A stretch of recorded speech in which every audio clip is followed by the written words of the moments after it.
let's get the serious stuff out of the way first, because yesterday the phones were jammed, completely jammed. And I mean, all of our lines had someone waiting on them for the entirety of the 3-hour show based on that press conference that happened yesterday. And now that we've all had a little bit of time to digest it, I think we're going to make a little bit better analysis, not just from your host here, but, you know, the people that call in, you in the audience. You've had a little more time to think about it, to sleep on it. And so we do need to continue that discussion because it is not over. Now, since the James show ended yesterday, we actually had a little bit of movement on this story, and not in a good way. You remember that the dad showed up. Austin Metcalf's father showed up for he's the father of the kid that got stabbed in the heart at the Frisco track meet. And they had the press conference for the team that is behind the guy who did the stabbing, allegedly, reportedly, whatever. And the dad showed up. Now, when the dad was first, the day of his son being stabbed to death, the news went out and they put a microphone in front of his face. And I think we were all kind of shocked at how deferential he was, about how he said, I immediately forgive the guy and just hope we can just all get past this and the pain stops for all families involved and whatever. But he came out and his first reaction was to forgive the guy. Now, that's, as a Christian, that's what you're supposed to do. I don't know if I could do that. My Christianity has not been perfected or even close to it. But even I was floored at how almost saintly the dad's reaction to it was. So rest assured that if you're having a press conference right after you kill my son, you probably don't want me at this press conference. But Metcalf did not seem like he was much of a threat. Now, at the press conference, they said, we're not coming out until this guy leaves. So they asked him to leave. He didn't want to leave until the guy who owned the place said, yeah, we don't want you here, so technically it's trespassing. You might want to go ahead and go. So he did. Now, when the press conference started, the same level of deference was not given back to the father. It wasn't like, well, you know, he just lost his son. He's about to bury one of his own kids, something no parent should have to do. And, you know, it's kind of hard to judge somebody when you're in that state. I can't imagine what he's going through. That's not what they said. Dominic Alexander said that was completely disrespectful to the family. Really? You're going to criticize him for that? And all I'm going to say, so it don't be asked later. So it don't be asked later. That was disrespectful and just shows you all the character. All right, just stop it right there. That shows you the character. So he's impugning the dad's character. The dad who just lost a son. You're going to question his character for showing up at a press conference. And he's been nothing but nice. He's already forgiven your son. He did it on the first day. In fact, he's too pacifist for my liking. I wish he was more of a problem. I'd be raising a stink if that was my kid. He seems to be taking a higher road than I would. He's a better person than me. That's for sure. And you're going to criticize him for that? You're not going to say, man, I can't imagine what he's going through. He just lost a kid.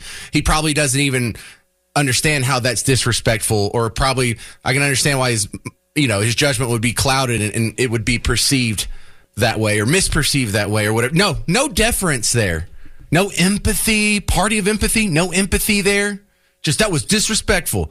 And number two, I don't care what people perceive as respectful or disrespectful, unless I'm like actually trying to be disrespectful. But I've gotten this criticism a lot. People say, what you said is completely disrespectful. Well, if that's what it's perceived to be at, then you're wrong. So you need to get over it. And what level of respect does he owe you? Your kid stabbed his kid in the heart and killed him over a seating arrangement. So maybe respect's not really in order yet. Maybe if we go through that whole due process and he's found innocent, maybe you can make a claim. Anyway, so he didn't stop there. He didn't just impugn the man's character, say, oh, that was disrespectful. He kept going, playing the race card and whatever else, just trying to stir up antipathy for the father of the guy who got his son killed. Go ahead, Dominic. Who was not invited. He knows that it's inappropriate to be near this family, but he did it. And so I say to people, actions speak louder than words. Yeah, you kicked him out. You kicked your actions. You don't know what he was going to do. He's probably such a nice guy, he was going to forgive you or tell the moms, like, listen, this isn't on you. I can't imagine what you must be going through. I know I'm going through hell. This must be pretty bad for you. He may have been there to pass off an olive branch. Y'all didn't even wait around to find out. You didn't even ask him. You just got him kicked out, and then you impugned his character, and now you're going to play the race card, and it doesn't end there. Okay? What he has failed into is the political operatives that want to make this thing a political thing of hate, yet bigotry, and yet racism. How do you know? He hasn't been talking. Do you know if he's been talking to any political operatives? Do you know if he's a registered Republican or Democrat? Did he call the James Show? Is that what he did? Did he call Ken Paxton or some other influencer? Has he been chatting with Steven Crowder on the side? You have no idea what his motivation was there. You don't know. You didn't ask. You didn't bother to find out. You're just going to assume something negative, say it in the microphone like it's a given fact. And now what happens to the guy? He got swatted last night. From WFAA. An update on the deadly stabbing in Frisco. Frisco police just confirmed a swatting call was made tonight to an address belonging to the victim's father. Now, that's a prank call designed to bring a lot of police to a scene. Tonight, Jeff Metcalf confirms to WFAA he wasn't home when it happened, but he did arrive about 5 minutes later. Now, this is new information, and right now we're working to learn more details. Yeah. That's all the details you need to know. Can y'all just leave this man alone? You already killed this kid. You kicked him out of a press conference, embarrassingly, without even asking him what his situation is or what he's there for, or if he was doing an olive branch, or maybe this could have been a moment where you saw the white community, black community shaking hands over an incident and bringing us all together. But you didn't want that. That doesn't help you out, does it, Dominic Alexander? No, you're a political activist who wants another George Floyd. That's what you want. You want more riots. You want more fundraising. You want more media attention. You want more strife and tension and distrust between the communities that share North Texas. That's ugly. It's gross. It's exploiting the death of a child to further your warped and false cause. We are not in a race war in North Texas, and they're trying to create one. Blacks and whites get together all day, every day at work. We're all polite. We're not committing acts of violence. There's not one person in a position of power that was elected that says, yes, I'm a racist. I sure do hate other people based on the color of their skin. Not one. Name one. So stop trying to foment a race war where it certainly doesn't belong. It's just, you're exploiting the death of a child, dude. Like, how demonic can you be? And you're throwing out, as a minister, I can't stand for this. You're not a minister. You're falsely taking the Lord's name in vain to divide us among racial lines where it doesn't previously exist. How damn demonic can you be? Go shake a baby. Joining us to give us the law enforcement perspective on this terrible story, the Karmelo, Anthony, and a couple other local stories that are floating through our local news right now. Betsy Brantner-Smith, National Police Association. Welcome back to the James Show. Before we get to the press conference. Hey, it is so great to be with you. I know. Good to see you again, Betsy. So, terrible press conference yesterday. A lot of us were kind of turned off by the way the dad was called disrespectful or whatever. Even if it was disrespectful, the guy lost a kid. Can't you give him a break? Well, he got swatted yesterday, and this is something we've talked about before, Betsy. What are we going to do about swatting? I really don't even know what the solution to this is. Well, swatting is such a difficult thing to investigate because you can go through so many different channels on the internet to then call in this fake police call. You know, we just had a couple of weeks ago a bunch of conservative influencers who were swatted, and it is so dangerous, not just for the person being swatted, but of course for law enforcement as well. It's horrific, and this father, this man, does not deserve this. Oh, absolutely not. However, I've even tried to think through, well, what are you supposed to do? Tell cops to not believe emergency calls that come through unsecured lines or burner phones or public lines? You can't not respond to perceived emergencies, because then you run the risk of actually missing out on a real active shooter situation. So, I don't say this as a rhetorical question. Like, what do we do about this? No, you're absolutely right. Law enforcement has to respond. They have to treat it as a real call because they really don't know. And again, these people doing the swatting make it sound very realistic. They give out details of the location and the people inside. So what do you do about it? When you do catch people, and there have been people caught, most famously recently, the online influencer known as Cat Turd was swatted 3 times, and the federal authorities were able to find out who that was. And then you have to punish them. We have to punish aberrant behavior, and we have to punish them as an extraordinarily dangerous crime. When you SWAT somebody, it's almost attempted manslaughter, if not attempted murder. You're doing it so that someone gets hurt or killed, whether it's law enforcement or the victim of the swatting. Well, then also I think there's a sort of a tinge of terrorism, not that, they're blowing stuff up and hijacking planes or whatever, but whenever you do violence or intimidation for a political cause, you're definitely doing this for intimidating purposes. If not to, oops, I accidentally caused harm on them. You're at least trying to intimidate them. And if there's a political backing for it, doesn't this sort of reach the definition of terrorism, Betsy?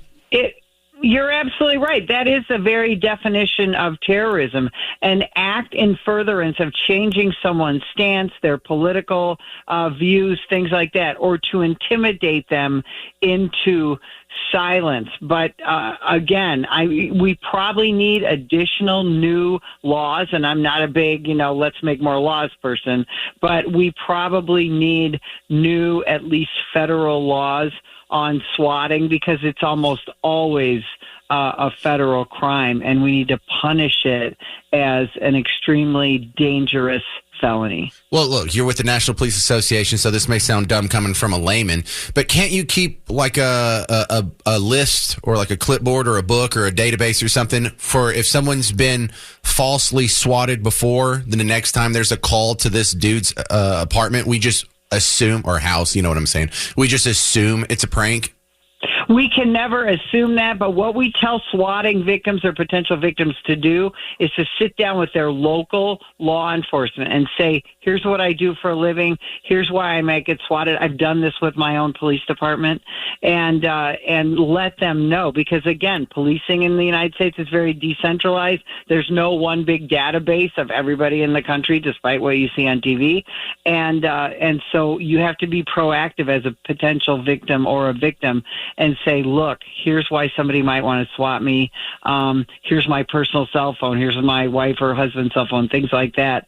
And make sure law enforcement understands, because there are a lot of small police departments who don't even know what swatting is. All right, good stuff. How do we help out with the National Police Association, Betsy? Go to nationalpolice.org, nationalpolice.org, hit that donate button, see the amazing work that we are doing for law enforcement and the people who support us. All right, thanks. It was great to talk to a cop today. Appreciate it, Betsy. Appreciate you. Sergeant Betsy Brantner-Smith, National Police Association, on The James Show. Do you think they're trying to start another George Floyd? Do you think they're trying to start another Trayvon Martin or Michael Brown, hands up, don't shoot, around this? I think they are. Let's just analyze a little bit of this here, because I think this is important. First, you have to recognize that another race war, another George Floyd, it's very lucrative for the blacktivist out there, for the Dominic Alexanders out there. Think about the BLM Foundation folks that were found under Obama that ended up getting tens of millions of dollars in donations. And remember, the woman you circle back like 5 years ago, she had a real estate profile with like a vacation house in the Bahamas, and then one in Malibu, and then one in her hometown, and then another one in Chicago or wherever it was. And she was saying, well, no, I was just, I've been financially successful in my private life, and these are not like vacation houses for me. Like, my cousin lives in Malibu, and so I just was helping out my cousin. It's like, oh, that's amazing. Yeah, family and all these amazing vacation hotspots. What a coincidence. Good for you. But the crazy part about that is all the money that was donated from like big corporations or whatever, they never go back and audit how it was spent. They just get the positive headlines. They put the lamb's blood on their doorposts so the riot passes them up, and they just move on. Ryan Mansfield, you're on WBAP. What do you think? Oh, yeah, I'm glad you mentioned it. I've been telling everybody I feel like there's going to be martial law before too much longer, due to what you were talking about is the race card being pulled, quote, just like what, not quote, but Jasmine Crockett. She's already spewing. Everything out of her mouth is, racist. I mean, she is a racist. It makes me sick. Letitia James, her defense now is everything, about her being a black woman and the white man in that White House. You got Hakeem Jeffries, his comments over the last months about taking Trump out. I can't remember exactly how he put it. A lot of the black Democrat, liberal, Marxist are forefront at the speaker, the speakers. And I think it's coming down to it. They're waiting. If any arrests are made, I'm hoping this is done tactically. They start taking down all just black Democrats. Yeah, it's going to turn into that, and they're going to find one. It's happening to George Floyd's and all that. It's happening all over right now until they pick out the one they want to go with, and it's going to happen. So at some point, we are going to get past this. This is only like a temporary blip, and we're watching society just very clumsily resolve this because no other society has had to do it on this big of a scale. The United States and Brazil are the only countries that have this level of racial mixture and at this size.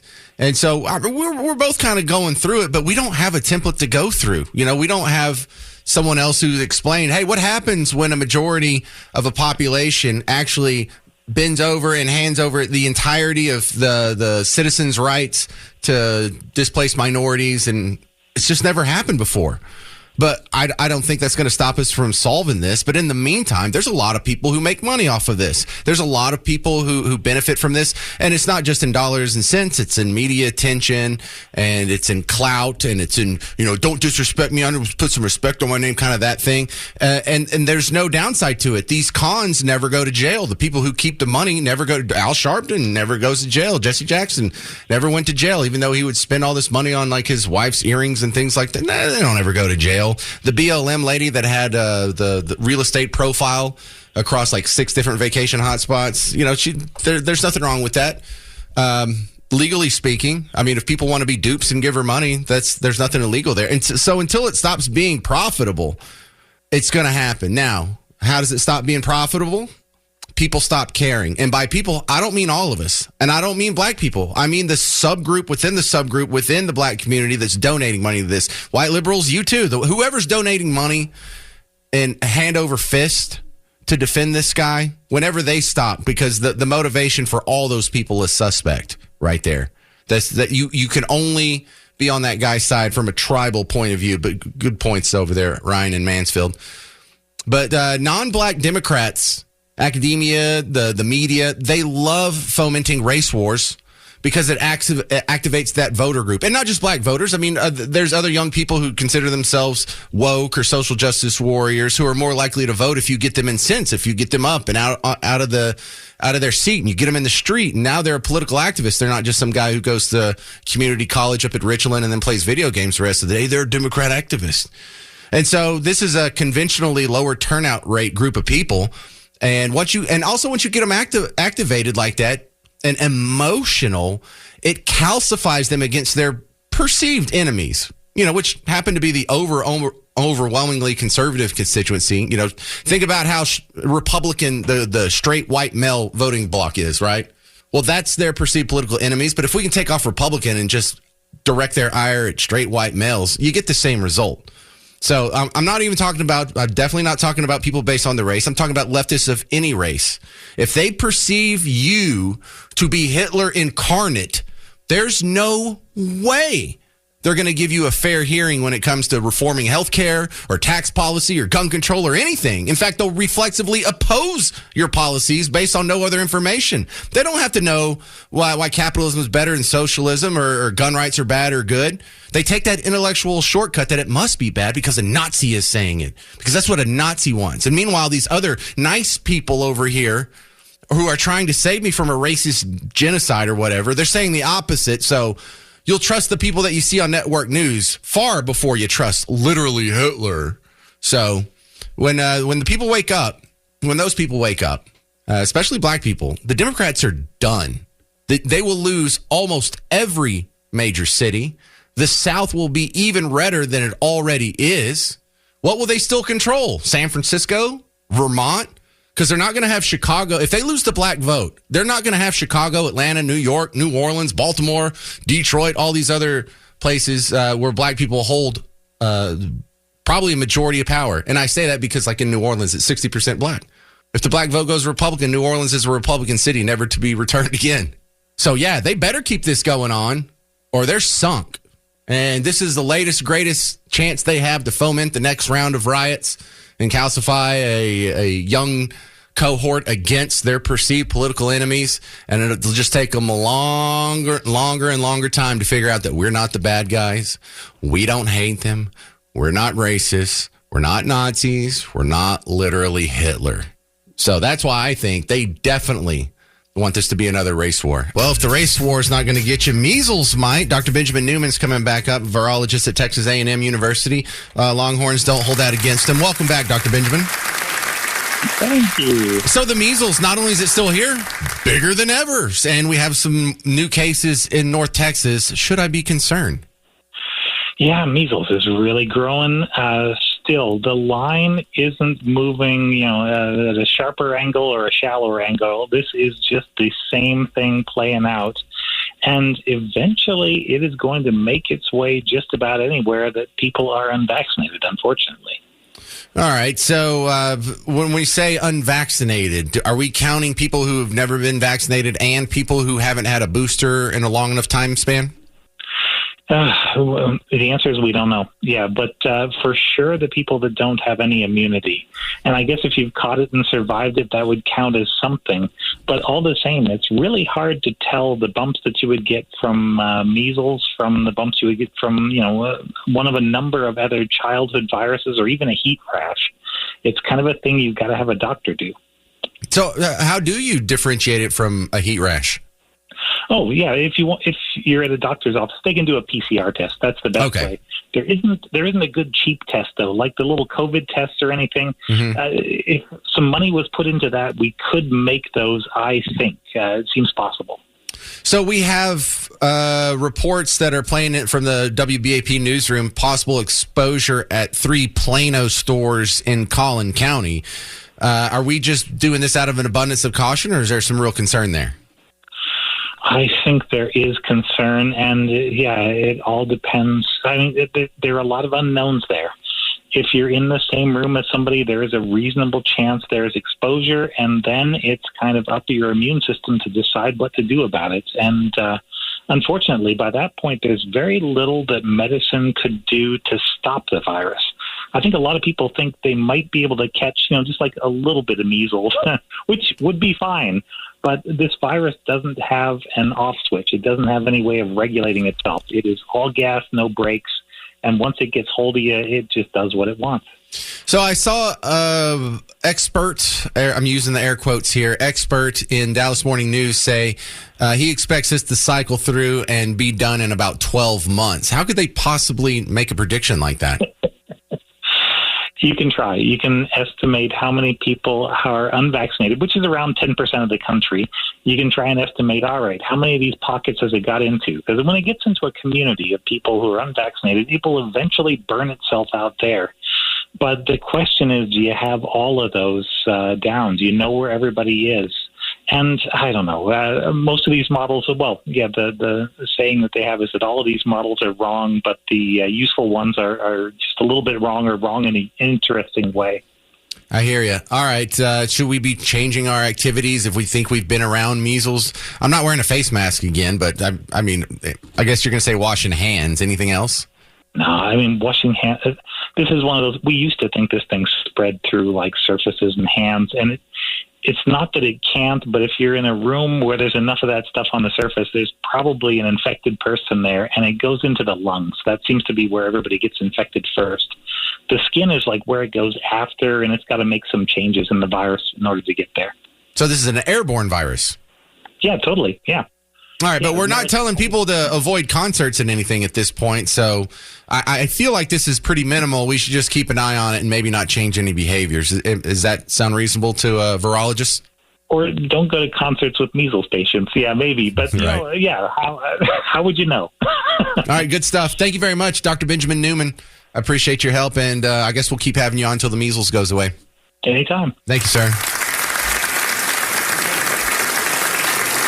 Yeah, see, that's nice. Then when the doctor doesn't sound worried, I definitely am not worried. Are you? 800-288-9227. 800-288-9227. Coming up next, it's another story about a teacher in Texas who is a little too, let's just say, inappropriate with one of her students. And this is another one that kind of strikes me wrong here, because I saw the headline and then I was like, well, look at her mugshot. Oh, she's beautiful. Lucky kid, right? What is he, 17, 18? No, it's a middle school teacher. And gross. That's not cool. Like, how serious is this problem? I could do this almost every day. You understand? I come in, and I'm not talking about teachers of planet Earth. I'm not talking about teachers in the United States of 330 million people. I'm talking about in Texas. This is happening almost every day. Do we have a pedophile epidemic in our schools? I'll address that next. I'm James Parker. It's News Talk 820 WBAP, now on FM at 93.3.